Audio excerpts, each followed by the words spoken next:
pagi, jumpa lagi di Berita Padang bersama saya Afrin Meriana.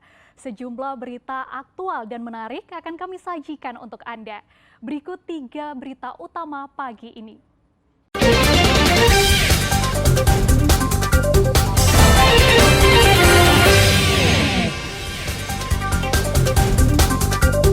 Tahun 2024, 34 polisi di Polda Sumatera Barat dipecat. 5 pelaku pemerasan ditangkap polisi, 2 diantaranya perempuan. Hama tupai ganas dan menurunkan hingga 50% produksi kelapa di Nagari Gunung Padang Alai, Padang Pariaman.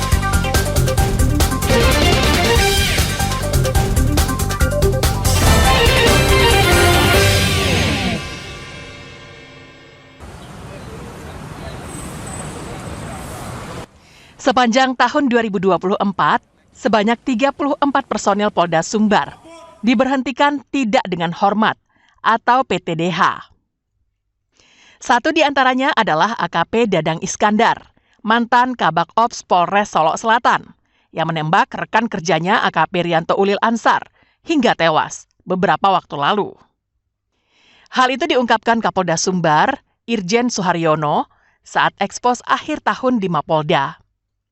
Dari jumlah itu, 24 kasus diantaranya telah selesai dan dinyatakan resmi dipecat. Sedangkan 10 kasus lainnya masih dalam proses. Jumlah ini meningkat tajam jika dibandingkan tahun 2023 yang hanya memberhentikan tidak dengan hormat 8 polisi. Sisanya kemudian dijadikan di 2024 karena ini kasus kan berlanjut. Di utang 2023 dijawabnya di 2024 sehingga bentuknya banyak di 2024 karena kejadiannya adalah di akhir 2023. Kalau kejadiannya di awal 2023 kita bisa di akhir 2023 tuntas sehingga mulai dari 0 2024 sampai akhir 2024. Jenis-jenis kasus pelanggaran yang dilakukan polisi selama tahun 2024 adalah pelanggaran kode etik profesi Polri sebanyak 117 personel. Jumlah ini naik 1 kasus dibanding tahun 2023 yang berjumlah 116 personel. Sedangkan pelanggaran disiplin justru turun di sepanjang tahun 2024 yang hanya dilakukan oleh 122 personel. Di tahun 2023 jumlahnya 160 personel. Begitu juga tindak pidana yang dilakukan 19 personel. Tahun 2023 dilakukan oleh 20 personel. Polisi yang terlibat tindak pidana itu mulai dari pangkat bintara hingga perwira.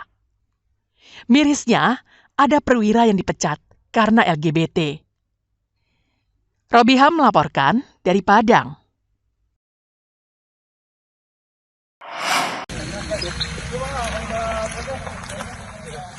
Ruas jalan lintas Sumatera di Nagari Tanjung Gadang, Sijunjung, tertimbun tanah longsor. Akibatnya kendaraan yang melintas di jalan nasional itu mengalami kemacetan. Tanah longsor terjadi akibat hujan deras yang mengguyur wilayah itu dalam 2 hari terakhir. Saat petugas mengenyahkan material longsor yang menutup badan jalan, arus lalu lintas di jalan lintas Sumatera pada kilometer 130 dihentikan sementara, sehingga proses evakuasi material longsor bisa terlaksana dengan optimal. Selain tanah perbukitan yang terban, badan jalan juga tertutup pohon tumbang yang terbawa material longsor. Petugas memotong pohon tumbang itu menjadi bagian-bagian kecil agar mudah dievakuasi. Pada siang ini kami melaporkan kegiatan pembersihan lokasi pohon tumbang dan longsoran di daerah panorama perbatasan di Kecamatan Tanjung Gadang, yaitu Nagari Tanjung Gadang, Nagari Tanjung, yang mana pada pagi tadi sempat menutup akses lalu lintas dalam kebakaran kilometer. Insya Allah berkat kerjasama kami, siang ini akses jalan sudah mulai bisa dibuka dan lancar. Dengan dibantu 2 alat berat dan kondisi lalu lintas yang terhenti, dalam tempo kurang dari 2 jam, evakuasi material longsor tuntas dikerjakan petugas dan lalu lintas di jalan lintas Sumatera itu kembali normal. Eko Pangestu melaporkan dari Sijunjung. Bisa dijalani 2 jalur.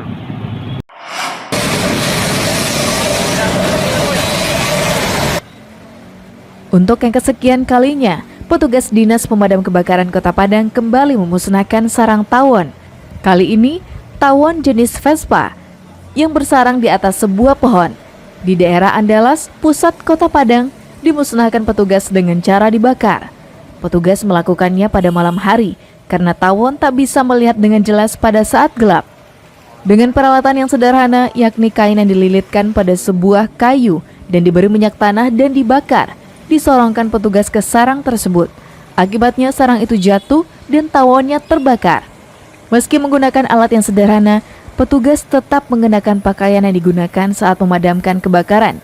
Hal ini bertujuan jika tawonnya mengamuk, petugas bisa terhindar dari serangan tawon karena baju yang dikenakan merupakan baju tebal dan tahan api. Kita kan motivasi supaya nggak kena juga. Soalnya di sini kan ada anak-anak TK kan juga. TK, anak sekolah banyak. Warga sekitar yang melihat proses tersebut mengaku sangat lega. Pasalnya jalan umum di sekitar tempat tawon itu bersarang memiliki lalu lintas yang padat. Tak hanya itu, di lokasi tersebut juga terdapat sebuah sekolah taman kanak-kanak. Dari Padang, Alfi melaporkan.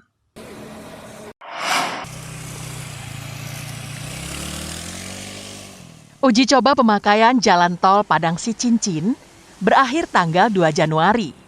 Sejak uji coba dimulai tanggal 21 Desember tahun lalu hingga tanggal 2 Januari, rata-rata tercatat 3.000 kendaraan melintas di jalan tol setiap harinya. Jalan tol ini memiliki panjang 36,6 km. Menurut Kepala Pos Pelayanan Terpadu Gerbang Tol Padang Sicincin, Ibda Afdi, mulai hari ini jalan tol ditutup untuk penyempurnaan pekerjaan.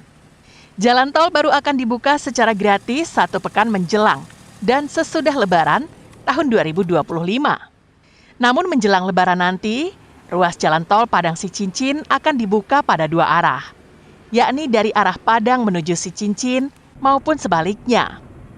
Untuk kendaraan yang boleh melintas, hanya kendaraan roda 4 dan bus pariwisata. Mobil truk dan sejenisnya belum diperbolehkan melintas. Berbeda dengan saat ini, yang hanya 1 jalur dan hanya boleh dilintasi oleh kendaraan roda 4 saja.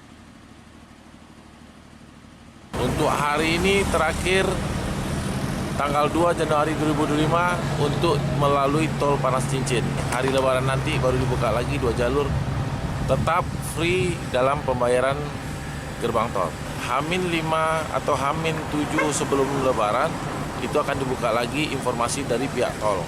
Akan dibuka 2 jalur Padang Sicincin, Sicincin Padang.